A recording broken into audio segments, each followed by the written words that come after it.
It's a different level of peace when you learn Islam for yourself and not the version you were taught from other people, especially from other people's perspective that are growing up from it, or what we call the born Muslims. Because you will realize how much culture twisted what Islam really is. Time will show you the real face of what we call culture, even if they try to hide it behind 1,000 masks. Do not be in fear that you will lose the entire Islam or your faith by not wearing head veil, or you become kuffar for doing so. In Surah Al-Baqarah, verse 256, Allah said there is no compulsion in faith, and truth stands out very clear from error.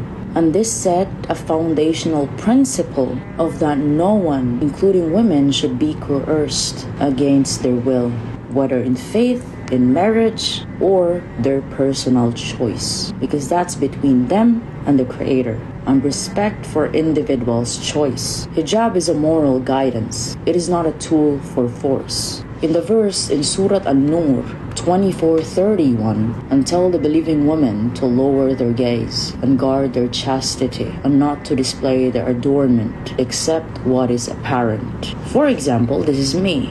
I am talking with you guys. I'm doing this eye contact because I don't see anything here from the screen, only me. So I wouldn't lower my gaze while talking to you. Not to display the adornment, meaning I don't display my body publicly, my breast, my bum, except for what's apparent, my hand, my face. You get me? Meaning, it's a spiritual and modesty guideline, not a command to force women. The verse addresses women directly, showing its personal responsibility and not something to be enforced, especially on them by others. We call it a personal commitment and not something to be imposed. Women have the right to dignity, protection, and choice. Surah Al-Ahzab 33:35. This is one of my favorite verse. This verse equally addresses both men and women, showing they are spiritually equal in worship and in value, and there is no superiority based on gender in faith.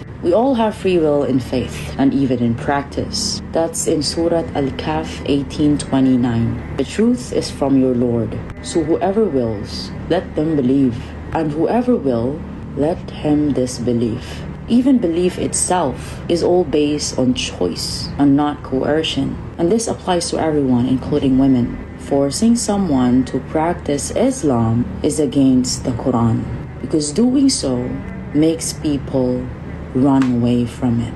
Islam does not allow forcing women, but culture do. What Quran exactly teaches is very simple. In faith, no compulsion. In marriage, must be by consent and maturity. In modesty or hijab, it's a personal responsibility and not coercion.